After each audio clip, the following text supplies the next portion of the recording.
धन्यवाद देना चाहेंगे पूरे पाकुड़ के जनता को, क्योंकि इस बुरा वक्त में सभी जनता ने हमारा साथ दिया। आप देखें कि किस परिस्थिति में हम लोग चुनाव लड़े। पिताजी नहीं थे, मम्मी भी राजनीति में नहीं थी, और पिछले 6 महीना से जो हम जिस हिसाब से हमारे कार्यकर्ता को एक साथ लेके हम फील्ड में उतरे, लोग बहुत हल्का में लिए थे कि शायद इनके द्वारा नहीं होगा, या कांग्रेस के कार्यकर्ता जो है वो कमजोर हो गए। लेकिन हम लोग कभी भी कोई भी किसी को भी कोई किस्म का प्रतिक्रिया नहीं दी। लोग गालियां दिए, लोग तरह तरह के बातें किए हम लोग के खिलाफ।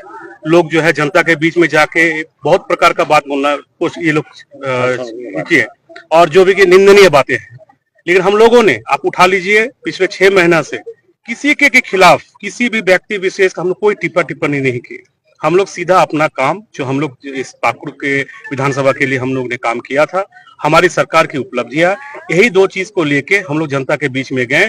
और हम दाद देते हैं पाकुड़ विधानसभा की जनता को कि इन लोगों ने, हमारे जो भी विपक्षी लोग थे, इनके बातों को नकारा, और हम लोग का सोच के साथ उनका सोच मिला, और गठबंधन की सरकार को हम लोग का प्रत्याशी मेरी माँ निशात आलम को इन लोगों ने भरोसा किया। और मैं आपको ये आश्वस्त करना चाहता हूँ मेरी माँ की तरफ से कि जिस उद्देश्य के साथ मेरी माँ को जिस जगह पर पहुंचाए हैं, निश्चित तौर पे हम उम्मीद पे खड़ा होने का हम पूरा प्रयास करेंगे। और आने वाले दिन में जो जो वादे हम लोग किए हैं सरकार के द्वारा, जो हमको अभी मिला है ये कि सरकार भी शायद हम लोग का बन भी गई है, तो निश्चित तौर पे जो हम लोग ने वादा किया है उसी को हम लोग धरातल पर उतारने का प्रयास करेंगे।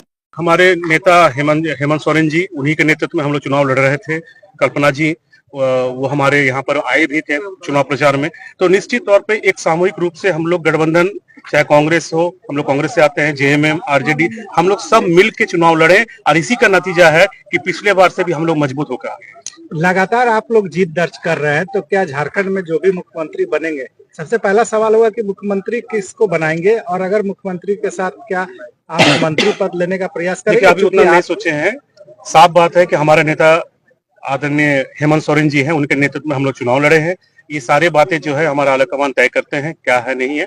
हम लोग को यहाँ से जीत हासिल करना था, हम लोग ने जीता है। आगे जो भी परिस्थिति होगी आप लोग को बता दिया। उन लोगों को क्या कहेंगे जो लगातार आपके खिलाफ कई तरह का भ्रम और भ्रांतियां फैला रहे थे? देखिए, हम उनको यही बात बोलेंगे, सब चीज का जवाब उनको मिल गया। अब हम कुछ नहीं बोलेंगे। हम चाहेंगे कि उनको सद्बुद्धि दे, और साथ ही साथ कभी भी किसी के खिलाफ बोलने से, किसी को नीचा दिखाने से राजनीति नहीं होती है। राजनीति बहुत जटिल चीज है, इसको समझना होता है, और जिसको समझ नहीं है वो इस तरह की बात करते हैं। तो हम इसमें किसी का टिप्पणी हम नहीं करना चाहते हैं। हमारा जो उद्देश्य है, जिस उद्देश्य में जनता ने हमें जहां तक पहुंचाया है, उस उद्देश्य में खड़ा होने का प्रयास करेंगे।